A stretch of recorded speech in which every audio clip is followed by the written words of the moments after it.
In this episode of the Boundless Life Podcast, the best of sleep.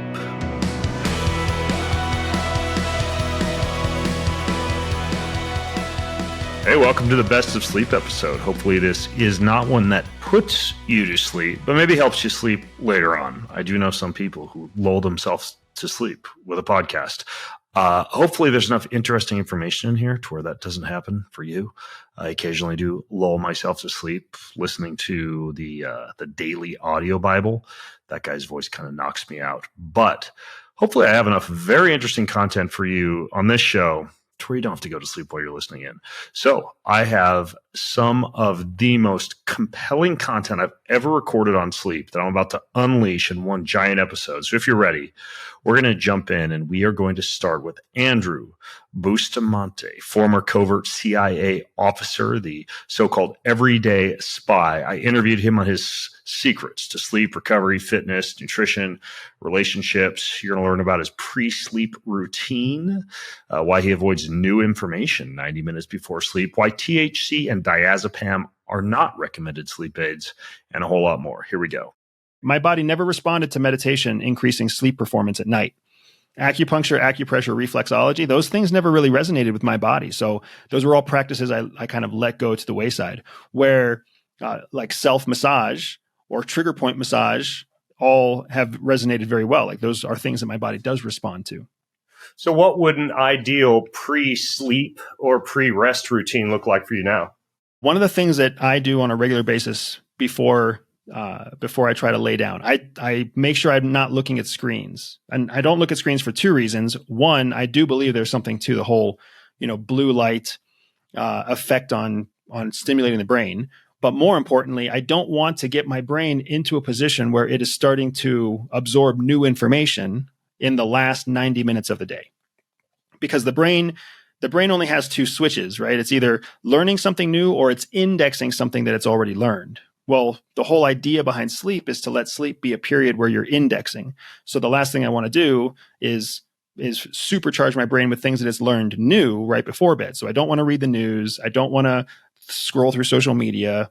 I don't want to be, I don't even read a book before bed because I don't want to instigate any new creative thoughts in those last 90 minutes. That's interesting. And by the way, I have a different approach. Even though I, like you, avoid blue light due to the suppression of melatonin and sleep drive, I will often study either a problem that I want to solve, such as re-reviewing an email about some problem during the day I haven't yet solved, or read a book that isn't super stimulating, but typically involves, something like self-improvement, sometimes a book that's got new and interesting information in it that I then want to consolidate during sleep, relying on the old adage, to sleep on something, that allow your brain to kind of tick into problem-solving mode while you're asleep. So although I'm very careful with stimulation, social media, checking for new emails, right? Like letting the world push new information to me versus information I've self-selected that I want present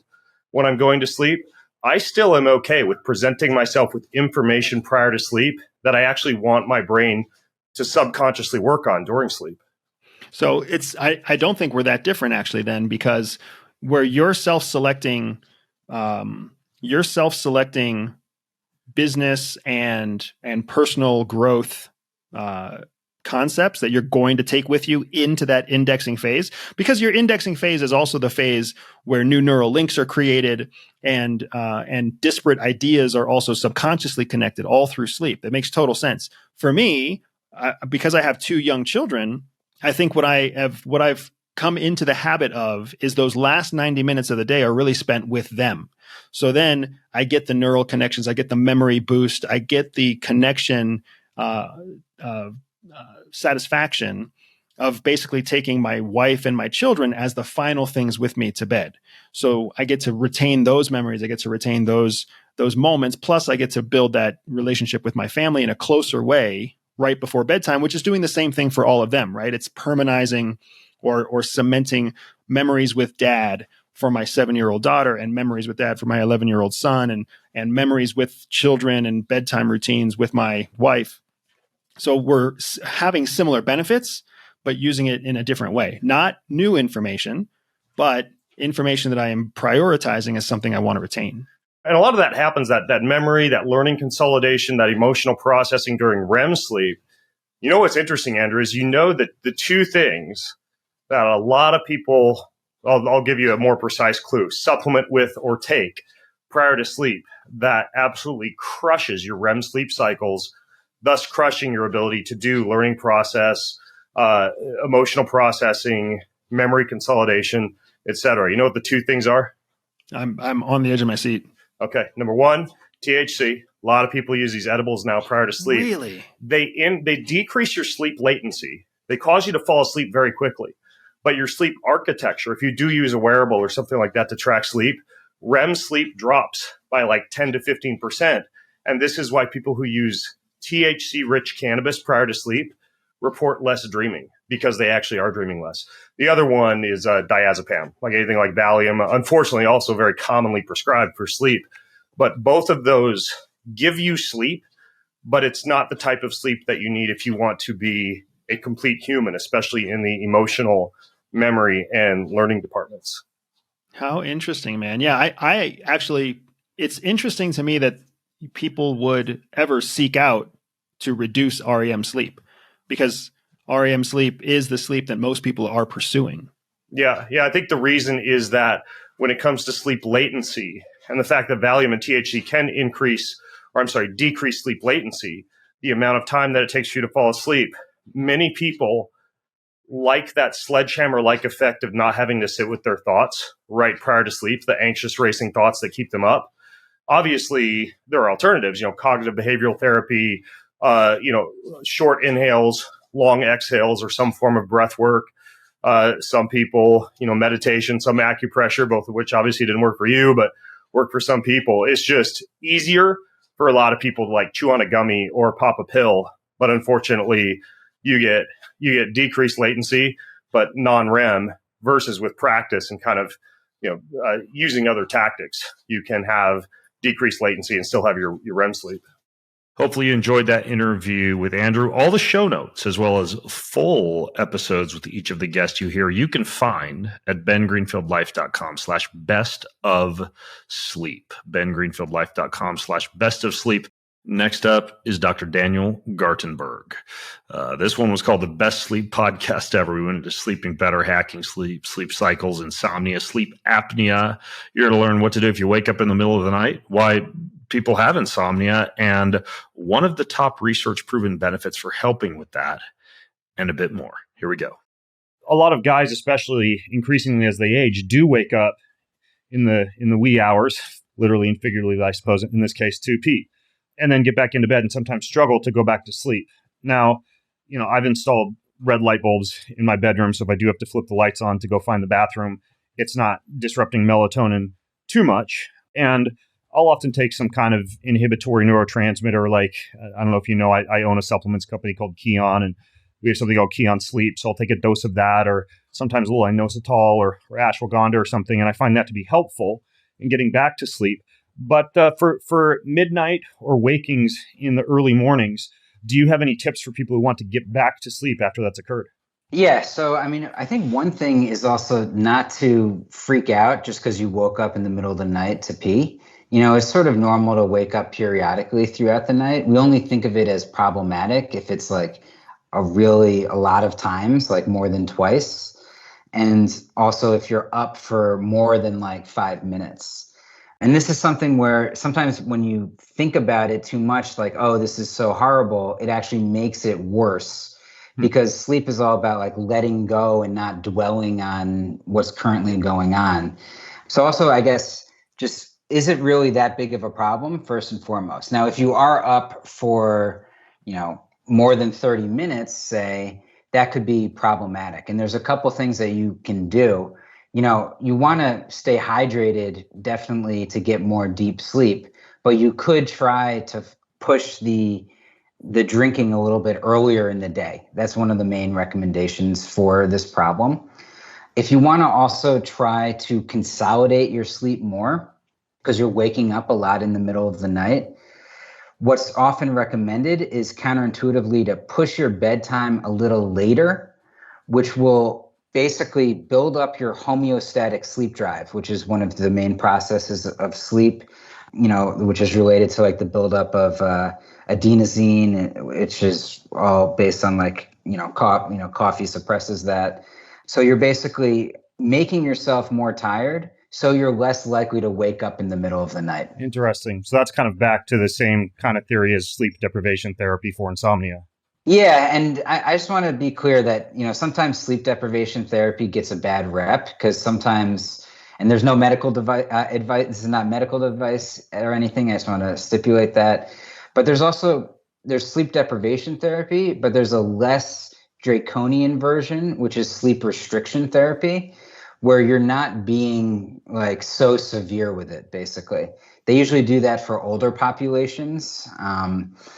And I just always have in the back of my mind that this is a tool where if I'm having trouble falling asleep and staying asleep, to make sure I go to bed tired and to possibly push back the bedtime a little bit if I'm ever teetering on issues falling asleep, staying asleep. Yeah, it actually is a good point. If I'm hunting or I've got a very busy day and I have one of those nights where I fall asleep and it's like my head hits the pillow and my sleep latency is like 1 to 2 minutes, it's actually pretty seldom that I wake up to pee. So that's actually a good point. Just making sure you're not over napping, over resting, or possibly even oversleeping, and instead going to sleep when your body actually needs to go to sleep. That kind of makes intuitive sense. Related to insomnia, in addition to sleep restriction therapy, are there any research proven methods for that you really like?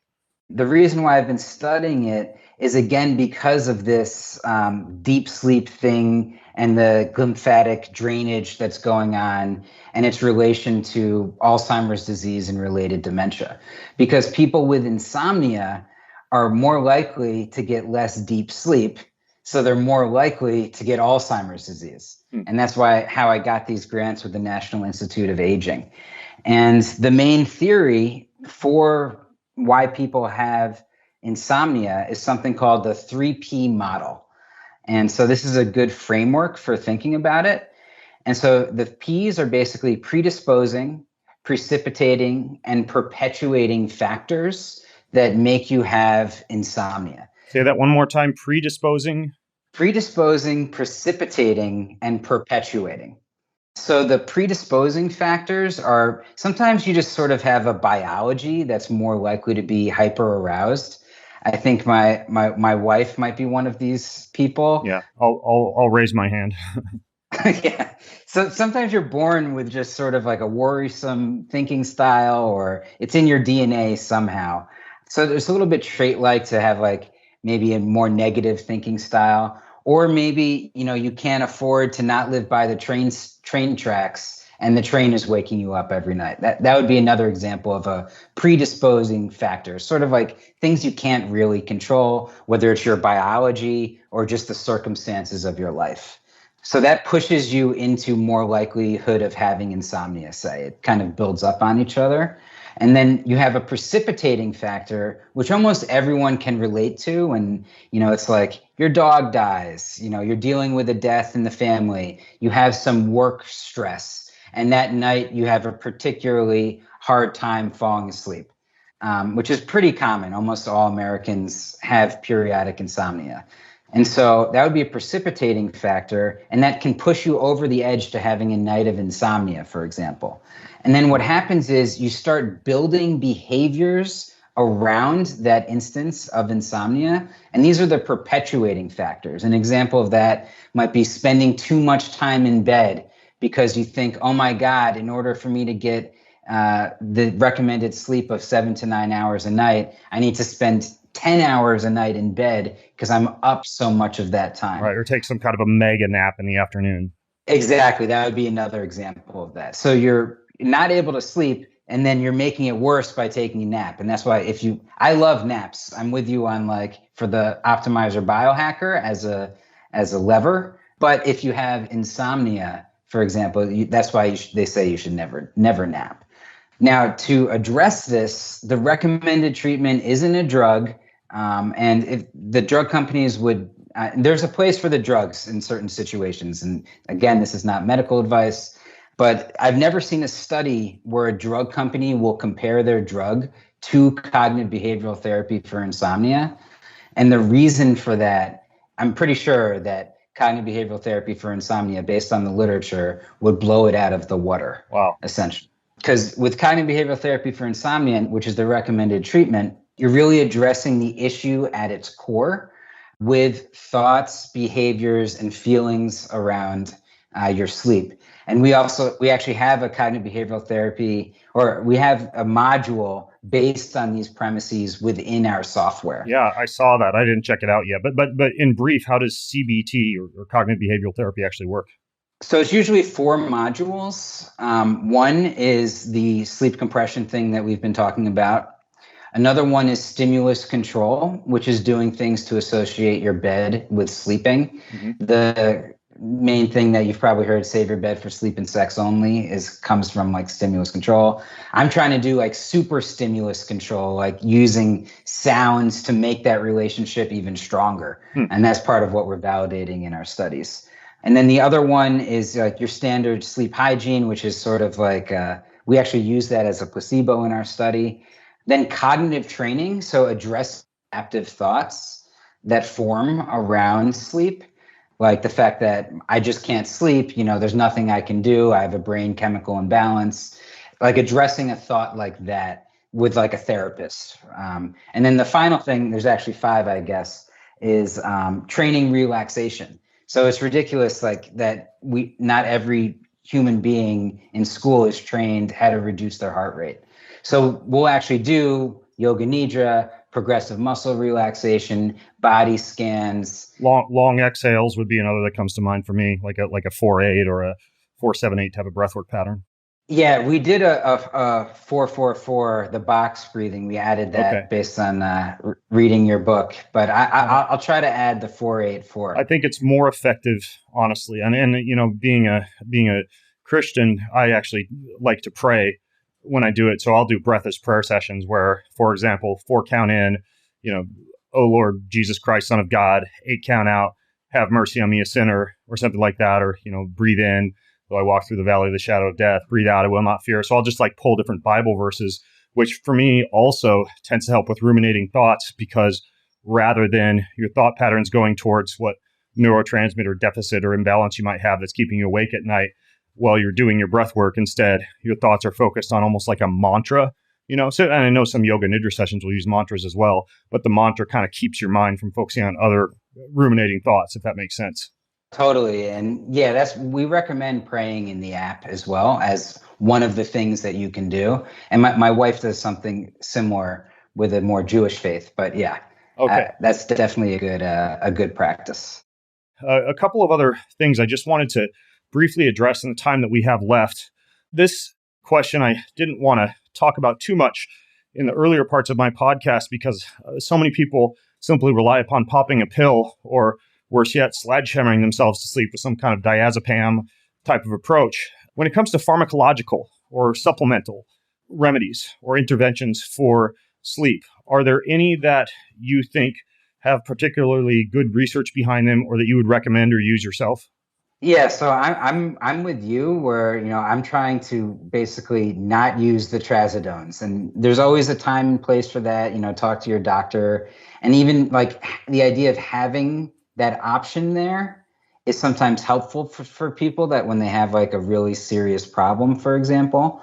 But I'm always trying to be all natural, or to, if I'm going to use something, cycle it out and in so I don't become dependent on it. And then there's also things that just aren't going to have any negative impact, such as like magnesium or GABA, which, I think can be beneficial to some degree. I think there's some evidence that, there's some weak effects for those things. And so it could be a reasonable supplement. Also, like even things like, for some people, and I used to do this more with like marijuana, for example, CBD and CBN in particular is something that I might recommend to somebody that's particularly wound up and anxious, just because they don't have the psychoactive component as like a THC, for example. So it's not going to negatively impact REM. So that's the main thing with the THC aspect, is there's a pretty strong evidence that you're going to hinder your REM sleep with THC. But since CBN, CBD are not psychoactive, popping like a pretty large dosage of that, like a 25 milligram or whatever, will, bring in your relaxation without the negative effects. Yeah, I've found similar. THC, not only do you get horrific deep sleep cycles, but you get zero dreams whatsoever, which makes me think that there's probably very little either emotional resilience or learning and memory consolidation taking place. So I'm not a big fan of that, especially as you've noted, Dan. The alternatives for the endocannabinoid system, CBD and CBN, I think are safer. They're better for sleep. And in fact, I do use supplemental interventions for sleep. I take magnesium, like you mentioned, and then I take CBD and that Keon Sleep that I mentioned, which is just a few inhibitory neurotransmitters and L-theanine. And if I am traveling, I'll include melatonin if I've traveled across multiple time zones or come back across multiple time zones. That stack works well for me. But I mean, there's, Dr. Andrew Huberman, he has a stack that he recommends, and you'll have other people who will utilize more like a natural herbal approach, like St. John's wort or ashwagandha or reishi or some type of adaptogenic approach. I think it does come down a little bit to what works well for you, but I think we could establish, at least I would say, and correct me if I'm wrong, Dan, that many of these sledgehammers, like the pharmaceutical interventions or marijuana and alcohol, despite fooling you into thinking that you might be getting a night of rest, are really not doing you many favors in the sleep department. Yeah, exactly. So you might be, they induce a hypnotic state that you're not consciously aware. So you perceive that you're sleeping, but your brain's, the quality of your sleep, your brain is more awake. Yeah. Okay. So I wanted to give you a chance to share any final little known tips or hacks or tactics you personally would recommend or have found helpful for enhancing sleep. The inception idea was fascinating. Are there any others that would kind of fall into that category, whether it's some sort of dream therapy or consciousness manipulation or anything like that you've messed around with? Yeah, so I'll bring in my mad scientist toolbox right here. So the other thing we test in our lab is deep sleep stimulation. And this is where I actually got my start doing transcranial direct current stimulation when I was working for the Naval Research Labs and Air Force Research Labs. So this work started where you could basically zap the brain with electricity in order to induce different brain states. And later it became known that you can play sounds that entrain this delta brainwave. It's basically like a whooshing sound at 1.2 hertz. And so 1.2 hertz is the oscillation of your slow wave brainwaves. And we showed in a lab and in a peer-reviewed paper that when we play these tones at just the right time and intensity during sleep, we could increase the delta wave sleep, the slow wave sleep. Oh, wow. Then we instantiated it in the Sleep Space app. I haven't validated it in Sleep Space yet. That's what I'm trying to do now. Can you do it in Sleep Space? We do it in Sleep Space, but it hasn't been validated. How do you do it? So if you're wearing an Apple Watch, we'll estimate your sleep stage and then play the delta frequency when you're more likely to be in a deep sleep. And then we'll also estimate it with if you place your phone on your bed or use the smart bed mechanism. Oh, so if I'm using the smart bed, I can do that. And do I need to press any specific setting on the Sleep Space app? You just have to turn on the deep sleep stimulation in the settings. Oh, easy. Okay, I'm writing that down right now. I'll mess around with that. Okay, so that's cool. Anything else? Yeah, and so, playing sounds like very precisely on your side of the bed, I think is an important thing, and associating those sounds with sleeping. Because if you do have a sleep partner, like my wife, I think she has more sensitive hearing. She likes the sound a little lower than I do, for example. So like having sounds to associate with sleeping is something that I'm a firm believer in. I think you're privy to this. We have this whole ritual with our lights turning red in the wind down. I know you do it when you wake up, but we actually have our whole light environment turn red during that wind down period. And honestly, a big thing is like knowing where you are in your circadian rhythm and having that metacognition of like, okay, if I'm in like a grant writing deadline or something, I'll actually push like a third wind as like a night owl and know that I need to be like that for like a week, because sometimes we just have like work habits and things that we have to get done. But having the metacognition of like, oh, I'm going to do this for a little while, and then I'm going to get my sleep back and get into a more relaxed state of consciousness is really important. And knowing when you're like having struggles with falling asleep and staying asleep and doing that protocol when you're having those issues. And, it's sort of like, I imagine it like a ladder where, first you're trying to make sure you can fall asleep and stay asleep. Actually, before that, you're trying to rule out any underlying sleep issues like restless leg syndrome, sleep apnea. Then you're trying to improve your sleep efficiency. And then after all of those things are completed, at the top of the ladder is making your sleep quality as good as it could be and optimizing your consciousness. When you say optimizing your consciousness, what do you mean? Basically trying to incept yourself. Okay. Like what we discussed, that would be an example of optimizing consciousness. Yeah. Okay. Got it. By the way, I should throw in there, I thought of it when you were talking about the red light manipulation. There is a website I recently found a couple of weeks ago called bluelightdiet.com, and they have a blog post there called the Circadian Control Panel that walks you step by step for your iPhone on how to put a quick shortcut button. And so I've got 4 shortcuts on my phone now on the home screen. One is wake, one is red, one is blue for super alertness, and then one is sleep that automatically just turns off Wi-Fi, Bluetooth, airplane mode, shifts it to red. It's super convenient, and it's just a simple shortcut. So I'll link to that in the show notes if people want to do that to their phones, because I found it to be just super convenient. One button when I'm ready to go to bed, I push the sleep button and boom, everything's out. But then I can push the red button if it's like 7 p.m. and I'm still tooling around on my phone and doing things. So that doesn't disable any of the network. All it does is turn the screen red.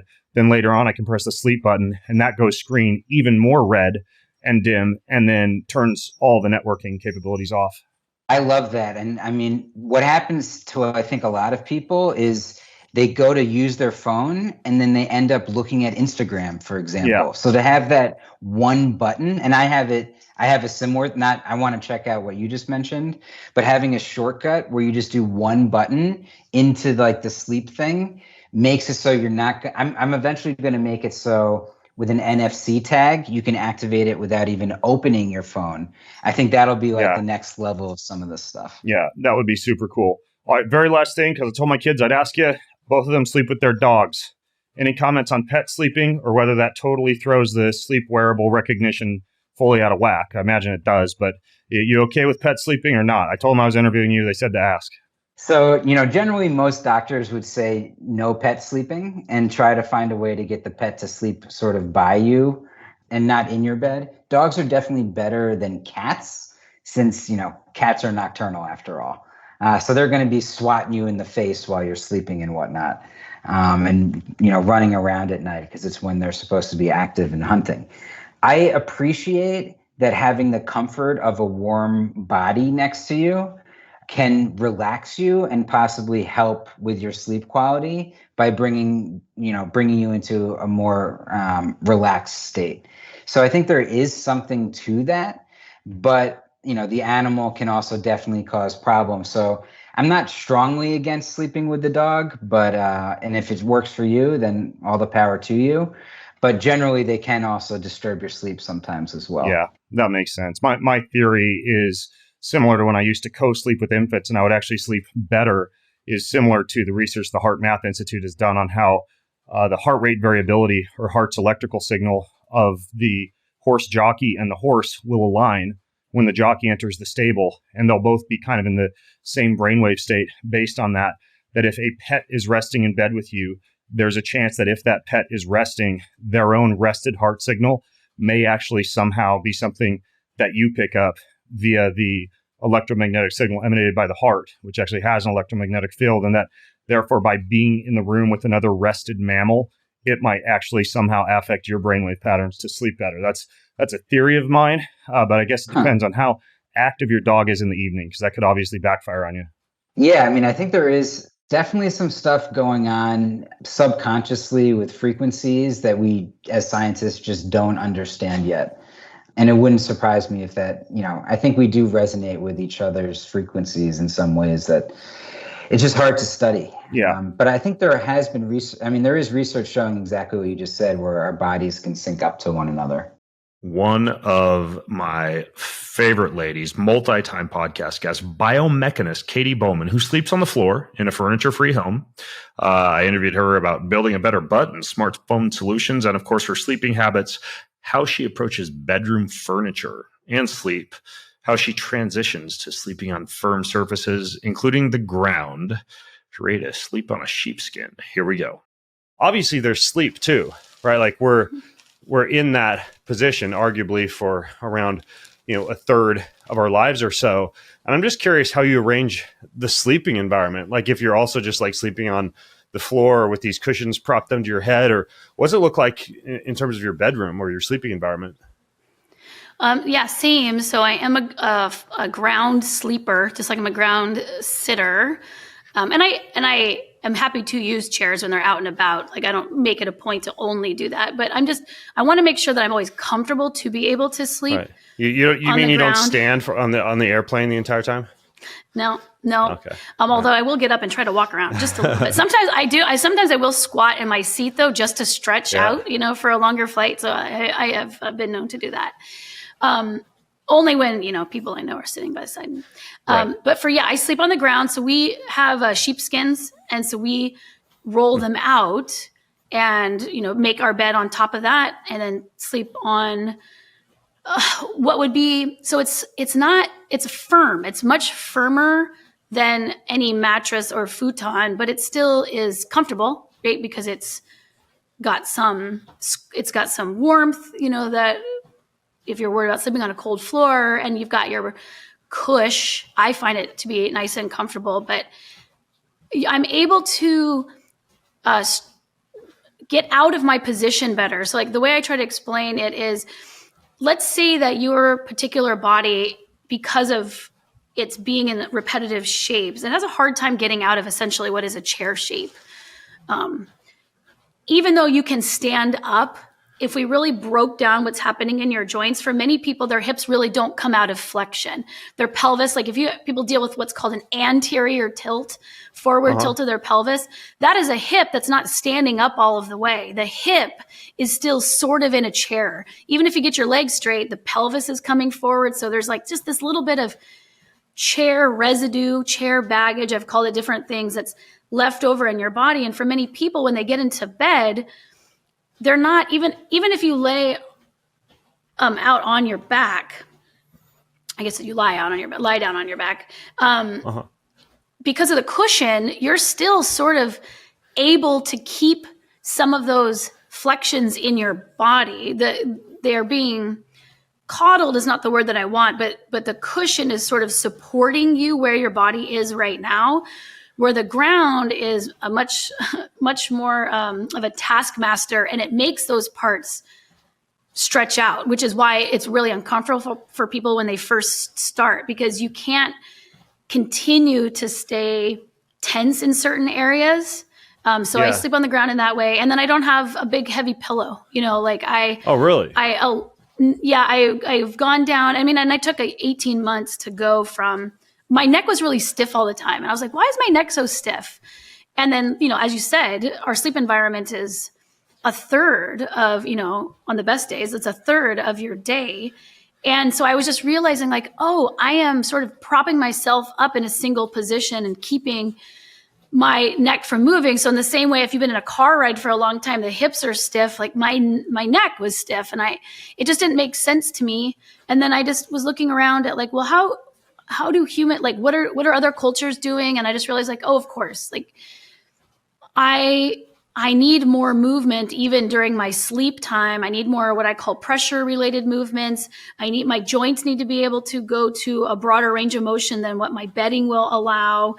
And that goes for my neck too. I need to be able to be more, it's like tenderizing a piece of meat. I need to be more supple. I need to be able to fold myself up. And that's why I sleep the way I do. And that's why a lot of my training that I would do is really just making my tissues more supple in general, not only stronger, but more supple too. Like that's so important piece, because then you can really adapt to whatever surface you're being given as a human. Yeah, I'm building a new home in Idaho right now, and I've been thinking about doing one of those wooden slatted beds as a slightly harder, more biomechanically favorable sleep surface. I guess there's like one guy, Liver King, Brian Johnson. I think he caught some social media attention for claiming that he also sleeps on some kind of a wooden slatted bed, and it kind of makes sense to me. I mean, it does seem kind of uncomfortable to just like toss out the I'm on like this super fancy, organic, eco-friendly mattress right now, and it's nice and it's cushy, but sometimes I do think, gosh, is this too cushy, especially when I go camping now or I go hunting, and it takes me at least 3 or 4 days, sleeping on the ground in the tent where my body finally feels comfortable in that environment. For you, switching from not using a pillow to kind of going lower and lower and lower in terms of your pillow height, how long do you think that adaptation would actually take for somebody who wants to go like pillow free, or even for somebody who wants to maybe ditch the bed or start to sleep on a harder surface? Is there like a certain period of months? Because they talk about like minimalist footwear, not to kick that horse to death. And sometimes it's like 3, 4, 5 months, sometimes up to a year before somebody's feet are adapted to not using big built up cushiony shoes. Is there kind of a way that someone can ease into this adaptation period, or something they should expect as far as adaptation period to go pillow free or cushion free in the beds? Yeah. I mean, I think the thing to remember is it's always stepwise, and it's exactly like transitioning from conventional to less supportive footwear. So much of that time period really depends on you and what where you're starting, and then what you're doing to help you with transitioning. So the same thing was for minimal footwear. Like, you wouldn't put on just minimal shoes and go running, right? That would be the equivalent of just like jumping out of your bed and sleeping on the floor all night. And I think a lot of people have done that in camping, or they go even to someone else's house and sleep on a different bed, and they're like, oh, my back's wrecked, or I'm whatever. never going to camp again. That sucked. Yeah, that's right. Yeah. And that just shows like that's too big of a leap. You are essentially moving all of the time. It's a misnomer to think you're in a sedentary or an exercise category. That's a helpful way of sorting it on the big scale. But on a cellular level, you're always under the effects of some load due to gravity and your position. Like, you're creating the load to your cells. So you're about to engage in 8 hours of some form of loading your body in a novel way. So the things that I recommend would be to start sleeping. Like, if you are so adapted to a particular mattress, even sleeping on the other side of it is going to cause your loads to be different, especially if your mattress has been shaped by a different body, like if you're swapping sides with somebody, or if you have a guest bedroom that you don't really like that bed that often because it's kind of uncomfortable, spending a couple nights there, that would be another way of hopefully not because you've had a fight with your spouse, hopefully by choice. Right? I mean, whatever, at least you could reframe it. You could reframe it. It's like, well, at least I will work on my loads. This was a biomechanically favorable argument. Yeah, you could go together. You could go together. You could, I suggested people that, like, I transitioned where I went from a bed to a single mattress low. I'm in the Pacific Northwest, where I think you are as well too. So we had to really watch for mold. Sleeping on the ground can be really a mold issue depending on where you live. So slept lower on the ground, and then went to a futon. So I just slowly got closer to the ground, and I played around with different surfaces. And then as far as the training part, you really want to be working on mobility, and then like nooks and cranny mobility. Because there's mobility in the general sense of like your hamstrings and your hips and your shoulders. What we don't get a ton of are what I categorize as pressure-related movements. For a lot of other people, they might categorize it by the tissue they think they're working on when they do them. So that would be like foam rolling fascia, doing, rolling on fascia balls, like, tune-up fitness balls or things like that, where you're applying pressure into the nooks and crannies of your body that don't often deal with having to change their position due to pressure being applied. Body work is also Yeah. something that fits in that category. So sleep surfaces are surfaces, right? So the pressures that you're going to get on them are going to be whole body. Different joints are going to feel different. So get on the floor more often before you transition to floor sleeping. Like I used to do a before I go to bed tenderizing practice where you roll all of your parts all over the ground. By the way, that's me in the morning. I do morning tenderizing, 15 minutes every morning. Yeah. The hardest foam rollers I can find, the most uncomfortable massage balls. And, I interviewed this guy named Joel Green who calls it maintaining young muscle, where you're reducing a lot of those fascial adhesions and kind of like getting the body used to a little bit of that discomfort of being against hard objects. I swear by that protocol every morning, 15 minutes. Basically, it's just like self-meat tenderizing. Yeah, I swear by that too, but I feel a lot of it comes while I'm sleeping. Yeah. And so it's the same thing. Like when you think about bodies, human bodies have been interacting with high amounts of pressure through interacting with the ground. So take everything that you think about minimal footwear and what your foot needs to like stretch out its parts. Like that goes for your whole body on the ground too. Vitamin texture, as I call it, like it's the same thing, only it's not as easy as just swapping out a new pair of shoes. Like you have to take yourself down physically and you have to get used to these parts being able to spread out. Like we just don't, those movements aren't listed in a book of movements that you need, but I categorize them in a particular way. And we definitely need pressure related movements throughout our body. And it comes through interaction with surfaces, and you can make it in a supplement format, right? Where you're approaching it with an exercise mindset and supplement that way. But it's also something that comes with more floor living.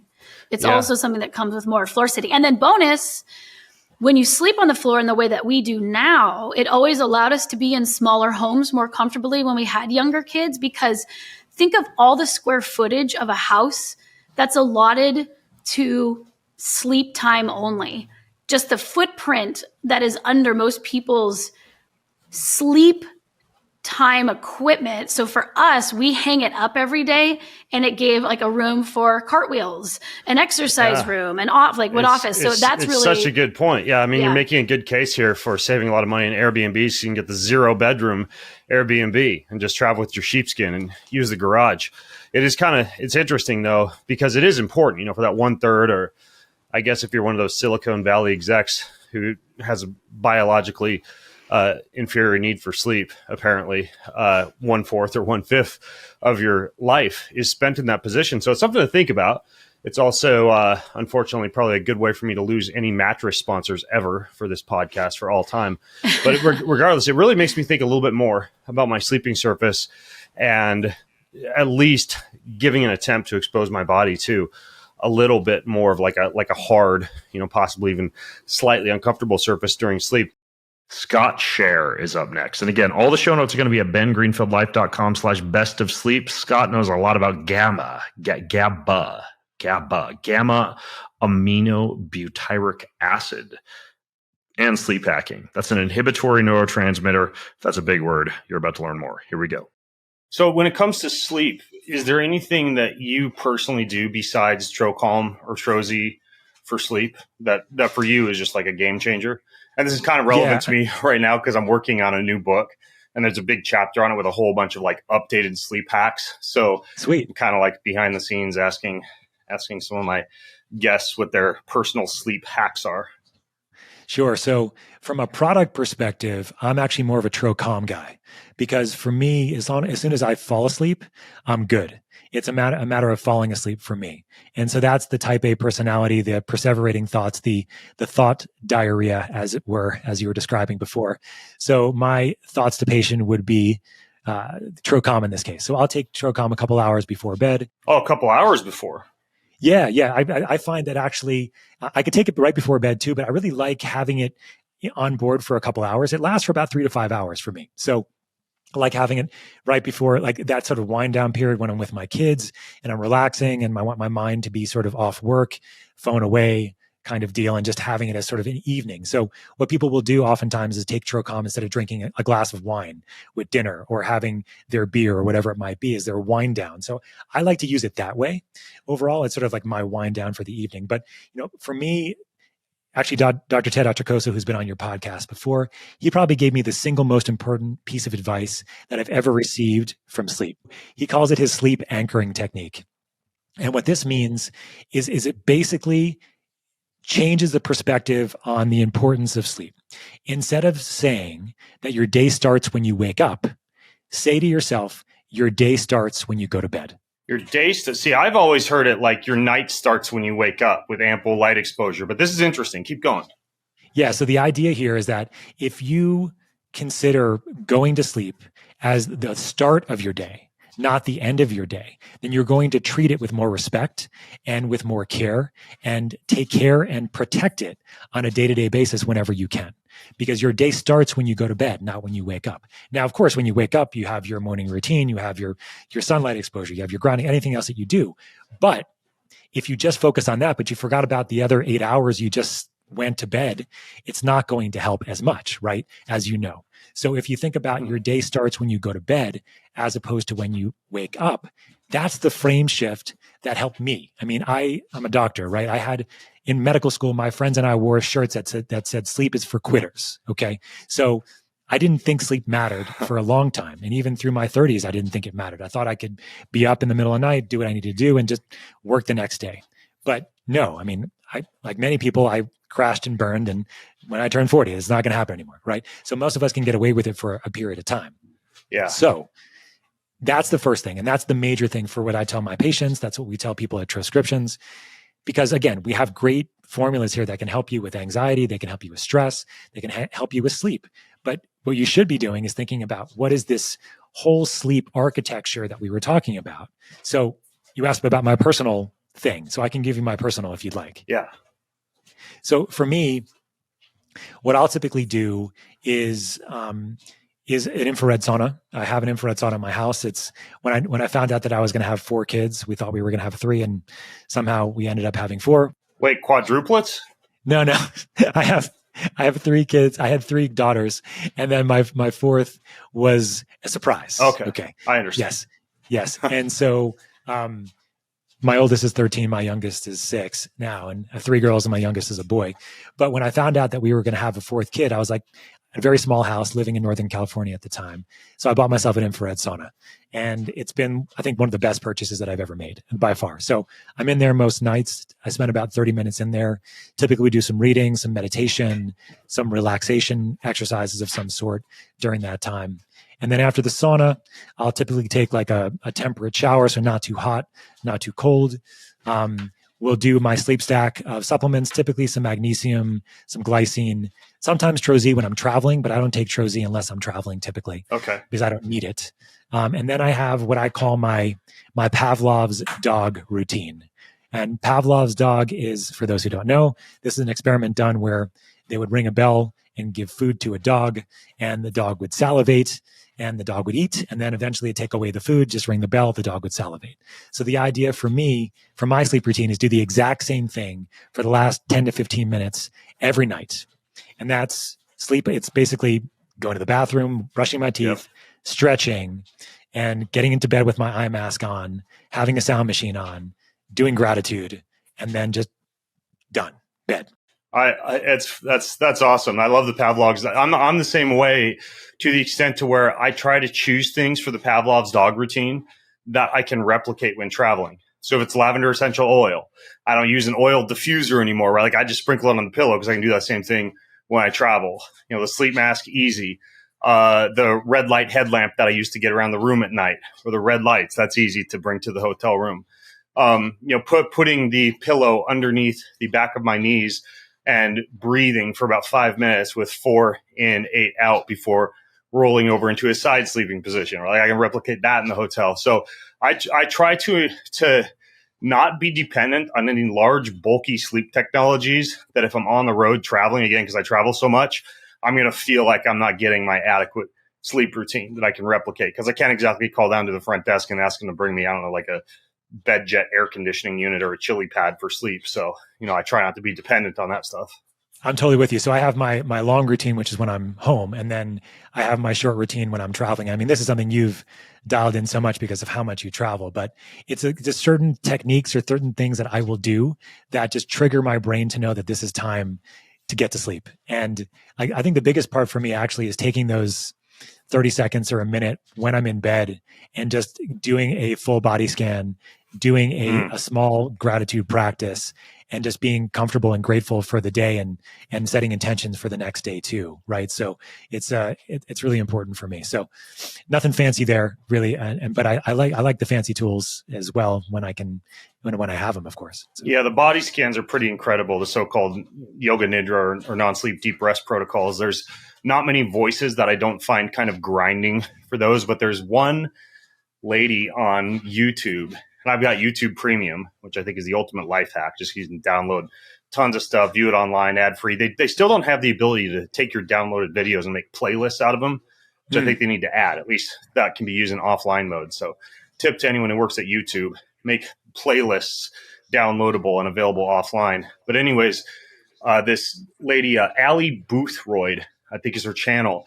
She has non-sleep deep rest protocols that range from 20 minutes up to a full 8 hours. And like when I flew back from Qatar the other day, because I just got back from India, I did her 8 hour on the plane with noise blocking headphones. Oh, wow. Incredible. And I usually what'll happen is if I wake up at like 4 a.m. or whatever, I want to kind of lull myself back to sleep. I, of course, pop a Trocalm, Scott, but I'll lay back and do her. It's like the 2 hour one, right? If I want to lay in bed until 6 or so. And it's incredible. Like you aren't actually sleeping, but you're in this, drool coming out the side of your mouth, non-sleep deep rest state. And because you're scanning your body, I think this is why it works, is my working hypothesis at least. You can't think about work when you're thinking big toe, breathe, next toe, breathe, next toe, breathe, small toe, ankle, heel, back of knee. So it just kind of keeps your thoughts from racing. But her voice in particular is incredible. And what I do, I'll get a little techie on you here, Scott. This will be the pro tip. There's another app called Sleep Stream, and it plays white noise, that blocks out a lot of ambient noise. And a lot of times these yoga nidra sessions, there's long periods of just silence in between what the person says is the next cue. So if the kids are up and awake, getting ready for the day, and I'm not ready to get up yet, or the dogs are barking, or the rooster is crowing, which usually starts about 4:30, this Sleep Stream app, I can play it simultaneous to the yoga nidra in just like my cheapo headphones. And it'll block out ambient noise while I'm still able to hear the yoga nidra voice. So that's what I'll do if I just need to use some kind of like a sound to lull me to sleep. I still like that. There's an app called the New Calm that's also really good. But for yoga nidra, like combining something like Allie's yoga nidra tracks with the Sleep Stream app, it's incredible. Do you have like one headphone going in one ear? How does that work? Is it also both being piped in your ears at the same time? I have the sleep phones. They're like the soft. They're only like $20, I think, on Amazon. Yeah, but they're good for side sleepers if I tend to roll on my side. And if I happen to have forgotten to get those out before bed, I'll literally just use my old school Apple white wired headphones and put those in. But it layers over, right? So the sleep space white noise layers over the yoga nidra, so it's not coming through two separate speakers. Both those tracks are coming through both headphones into both ears. Cool. You're doing like a real time mix, man. Yeah. That's cool. I dig it. Yeah. I'll use the old Apple old school headphones when I travel too for the white noise. I find that helps a lot. Yeah. And I have a free app that I use for the white noise piece of things too. The other hack for this, and this is something I learned from Luke's story. Like those underwater swim headphones they're vibrate. They use bone vibration to transmit sound.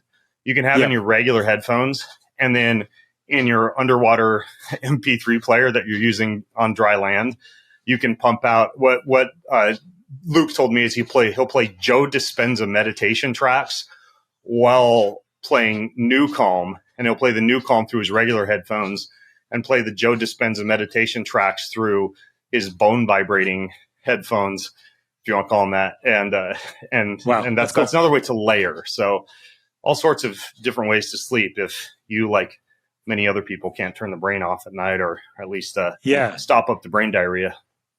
I love that. Yeah, I've used Newcom before. I like it. And I'm a big fan of Sam Harris's Waking Up app as well.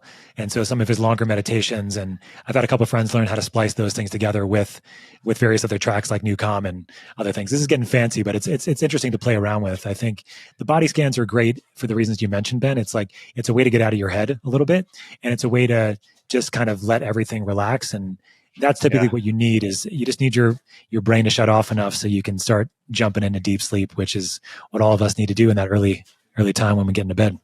Remember, the show notes are at bengreenfieldlife.com/best of sleep. Next up, from a lightning round Q&A with me, daytime napping, how I have alternatives to a nap that allow me to get through a full sleep cycle without necessarily falling asleep, and a whole lot more, as well as a few of my favorite relaxation technologies. Here we go. Now, related to this idea of brief spurts, brief bouts of exercise during the day, this has also been looked at when it comes to sleep deprivation. Came across another really interesting study that looked at the effects of sleep loss. And they were trying to figure out what kind of exercise could allow for you to stave off the detrimental effects of sleep deprivation. So they looked at everything from like glucose management to mitochondrial respiratory function to tiredness and cognitive function. And what they found was that brief bouts of high intensity exercise, we're talking like 10 to 30 second all out powerful bouts of exercise throughout the day, could mitigate the detrimental physiological effects of sleep loss. And again, this doesn't take much. This can literally be kind of similar to the squat concept. Every hour doing 30 burpees, or just like going up a flight of stairs as fast as you can. Or even though I got a green screen back behind me during this podcast, which hopefully they're using to make me look like I'm next to the Eiffel Tower or underwater with the bubbles. I've got a Carol bike, right? Also not a sponsor of this podcast, but anyways, the Carol bike is cool because it is basically a quick sweat-free workout. I get on it. I can do a quick 10 to 15, 20 second max burst during the day.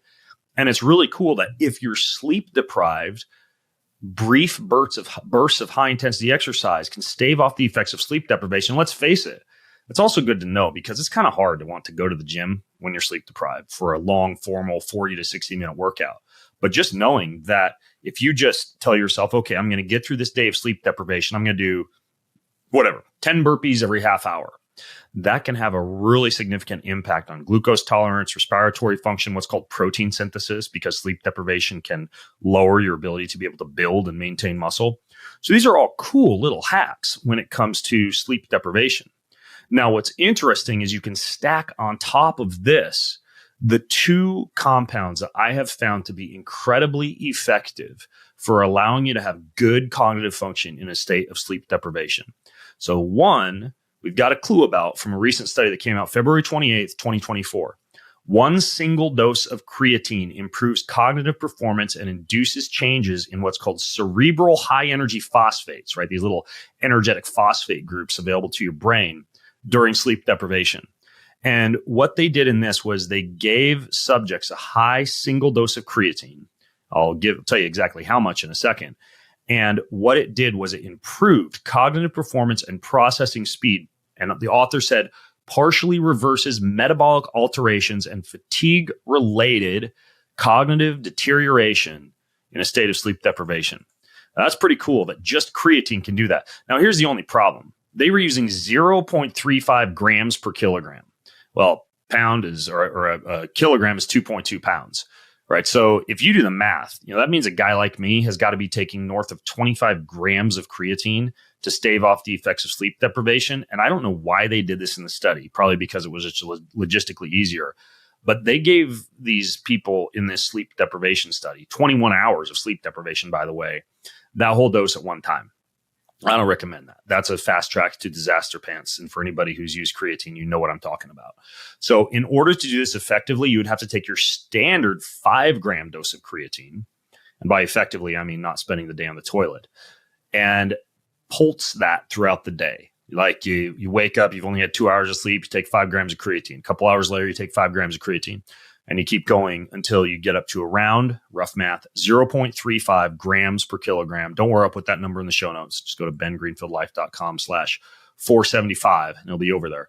But anyway, so creatine pairs very, very well with another compound that I think, because it simulates the type of DNA repair and cellular repair mechanisms that would normally happen during a night of sleep, can be a really, really good thing to stack with creatine, and that is NAD. Any day that I'm sleep deprived, I take extra NAD and I take extra creatine. Try it the next time that you haven't gotten as many Z's as you want, and I guarantee you're going to notice a big, big difference. So NAD's a pretty easy supplement to find these days. So is creatine. You could use the ones I use are the BioStack Labs NAD, and I use, of course, because I'm affiliated with the company, the Keon creatine. And that's the stack. So 5 grams of creatine, but you got to pulse that throughout the day. Do the rough math, 0.35 grams of creatine per kilogram of body weight. Now, of course, a lot of people in a sleep deprived state are also curious about the effects of napping. And this was another kind of cool paper that came out recently. They looked at the association between daytime napping and the cognitive and physical performance detriments and fatigue that occur after sleep deprivation.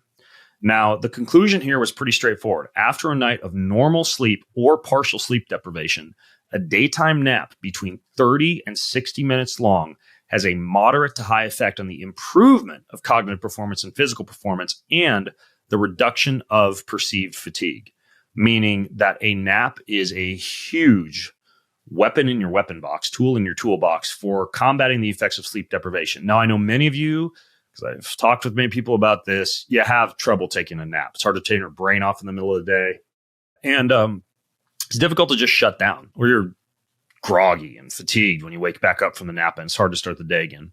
Now, here's the deal. I take a nap almost every day. As a matter of fact, I have instructed my team not to schedule phone calls, consults, work, etc. for me between the hours of 2 and 4 p.m. That's not because I'm taking a 2-hour nap. It's because after lunch, I tuck away.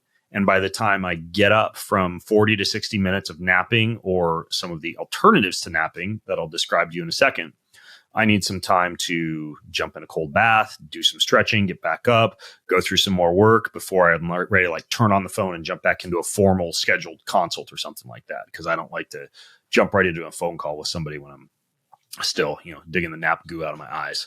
So anyways, what I do is with lunch, I will consume an adaptogen.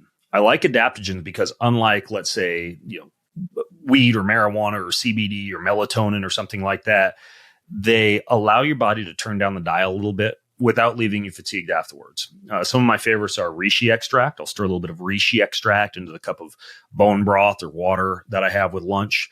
There are other adaptogenic blends by a company called Four Sigmatic Mushrooms. I like some of their stuff. There's adaptogens like Shilajit, which actually a lot of people use for energy, but I like it after lunch. It seems like it helps me tone things down a little bit. Cool thing about adaptogens is they'll kind of turn up the dial if you need the dial turned up, turn it down if you need the dial turned down. So anyways, reishi is good. Ashwagandha is another really, really good one. Tulsi, astragalus. Any of these common adaptogenic herbal blends are really good. And I'll put a few of my favorites in the show notes. But basically, I have that with lunch. And then sometimes I can't sleep because I've got like 800 emails and the 4 phone calls from that morning and a podcast coming up, and I can't turn my brain off. But what I do is I have a few little tools that I've sprinkled around that I use to be able to shut my brain down in the afternoon. One is NewCalm. It is a sound app that can simulate in a short 20 to 30 minutes, almost a full sleep cycle, even if you're not sleeping. I didn't really believe it. I interviewed the guy on my podcast. I look at some of their sleep spindle data, some of the research that they presented on the show, and I feel incredibly refreshed, even with a 20 to 40 minute NewCalm session, even if I don't fall asleep. Another one would be this gal I follow on YouTube, Ali Boothroyd. She has fantastic yoga nidra tracks, which I think Dr. Andrew Huberman has made popular by calling them non-sleep deep rest protocols. And very similar to something like the NewCalm, kind of simulates sleep without actually sleeping, even though sometimes I do fall asleep. I've even downloaded Ali's 8-hour yoga nidra track and use that on an airplane for a long airplane flight. So anyways, yoga nidra would be another one that I like. And then the last one that I use quite a bit for my afternoon nap is this device called the Sensate. Think of this like a vibrating, purring cat sitting on your chest. It ties to your app, the Sensate app on your phone. You select an audio track, and they're all very soothing. They range anywhere from 10 to 30 minutes. and then you put it on and the thing vibrates in conjunction with the audio track. It's incredible. It'll lull you back to sleep if you wake up at 2 a.m. It's great for an afternoon nap. I love to use it on airplanes. It's pretty affordable. And what's cool about it is that about every month they add a couple new tracks to the app, so you can constantly be kind of changing things up so your brain doesn't get used to a certain audio sequence and start to engage in what would be called like anticipation of the actual audio, which can keep you awake because you know what's coming up next in the song, versus your brain being a little bit of in a little bit of a confused state about what part of the audio is coming up next. So you relax a little bit more. So those are a few things that I'll use: is the New Calm, the Yoga Nidra, or the Sensate device. And what I like about any of those tools is they're also fully portable for when I'm traveling, because I also nap when I travel. So anyways, head nod to napping, and it's a fantastic way to combat the effects of sleep deprivation. Next up, Luisa Nicola. I interviewed her about easy ways to get smarter, the best jet lag hacks, why cold water is better than cryotherapy, weed before sleep. That was interesting. And today we're going to dive into managing sleep during travel and even sleeping on a plane. Related to the idea that we were talking about earlier regarding sleep, I would imagine that a lot of these folks that you're working with get derailed when they're traveling to tournaments or events, or they're dealing with jet lag. Like what are some of the big dial movers for you when it comes to managing things like sleep during travel or jet lag? Well, first of all, you have to adjust your sleep schedule. So they're like gradually shifting the sleep schedule before departure. I know, it's such a pain in the butt though. It's such a pain, but you have to.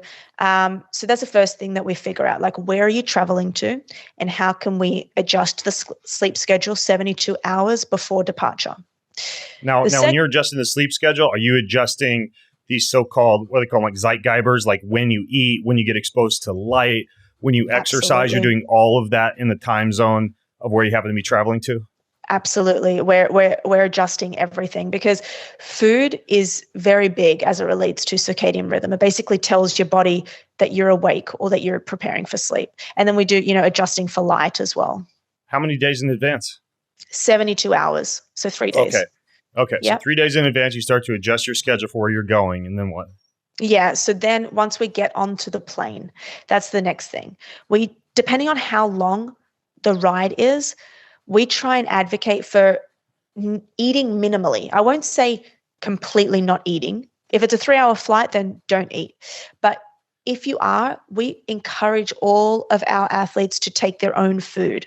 And you can take, people think you can't take food, but you can. People think you can't take food on airplanes? People always say to me, are we allowed to take food past the security? I'm like, of course you can. Yeah. Well, maybe not a milkshake, but yeah. But yeah, so take your own food. Once you're on the plane, you're still going to stick to your schedule of time zones. So you're going to sleep. If it's 11 p.m. in your time zone and you're on the flight, you're going to sleep at that time as well. You can try and sleep. You can take some sleep aids if you need. The third thing is overhydrating. So not just hydrating. I want you to drink more water and electrolytes than what you would on the ground. Now we should issue a disclaimer here, like don't get hyponatremia. You don't want to overhydrate. As you know from triathlon, that's it's more often than dehydration that sends people to the medical tent. So be careful. Don't dilute your fluids. But what do you think? Because I'm right on board with you, Luisa, about avoiding food on airplanes, especially the actual airplane food, but eating in general, not only due to the circadian issues that you talked about, but also the microbiome disruption that's been shown in literature, especially for long haul flights. But one thing that I always keep in my bag, I'm curious to hear your take on this, because it seems to have a little bit of a potentially like a DNA or a radiative protective effect, would be ketones, like drinkable ketone esters or something like that, to kind of keep the appetite satiated during the flight. You ever mess around with something like that? I do. I was taking Ketone IQ, and I travel quite often. Tomorrow I'm flying to Europe, which is crazy. So I'm on that, I'm doing this to myself as well. For the past 72 hours, I've been on Europe time. So I'm also taking Ketone IQ, like ingestible ketones. And what I'm also doing is, I don't know if you do this, do you ever take a greens powder with you as well? Well, to be honest with you, I find that greens powders make me super duper regular. So I don't do them on a long haul flight because I just don't like spending lots of time in the airplane bathroom. So no, I don't use greens. You like those though for a flight? I do, because what I'm trying to do essentially is also eliminate or decrease. I wouldn't say eliminate, decrease the amount of inflammation. So we're going to already getting So you have to remember as well, your oxygen isn't as great. It's pressurized. So we need to do anything that we're going to be able to decrease the amount of inflammation that we have. Water, obviously, electrolytes. I take a greens powder with me as well, just to help with that. And then I'm wearing blue light blocking glasses. I always say, don't rely on blue light blockers at home, because they're not going to be they're not blocking blue light 100%. But when you're on the flight, especially on the skin's photoreceptors, they're not blocking any of that. No, exactly. But when you're on a flight, you need to get as much help as you need. So these blue light blockers are going to help you getting a sleep mask, getting earplugs, getting whatever it is to make you feel comfortable and at ease on that flight. Okay, that makes sense. And I mean, the ketones, those will kind of modulate the NF-kappa B pathway to a certain extent and have a little bit of an anti-inflammatory effect. But, the other two things I like is I'll use hydrogen tablets in all the water that I drink, just because that's kind of a selective antioxidant that allows me to get some anti-inflammatory action without needing to go take green poops in the bathroom. And then the other one is NAD. Like NAD has some really good properties, especially even as far as making you feel better when you get to where you're going. So I actually, there's some companies that make NAD patches. I'll just slap one on my inner thigh or like the back of the arm, an area of hairless skin. And I find that NAD works fantastically. Do you ever use NAD? I've done. I've never used the actual NAD patches, but I can see that an IV for the whole flight. Yeah. I was going to say, I can see that would actually help. But then again, it's got to be able to penetrate the cell, NAD. And does the patches do that? Yeah. They've got some pretty good data on the oral bioavailability of NR and NMN, even like NAD or NAD plus. It's pretty decent, but intravenous, transdermal, or even suppository-based delivery, you get way better cellular delivery. So I wouldn't recommend the suppository on the plane. You don't want to be clinching the whole time. But what's interesting is I've tried a lot of these tactics, and the thing that seems to be the biggest dial mover for me, Louisa, and I catch some flack for this, but I put in my bag, before I go through security, an actual jogging suit that's lined with silver fabric that's essentially like a wearable Faraday suit. And after I go through security, because you can't go through security on Earth, so you look like a ghost and you freak everybody out and you got to do the whole pat down. But afterwards, I put that thing on, and it's like a full body hoodie and pants. I think there's a few different companies that make them.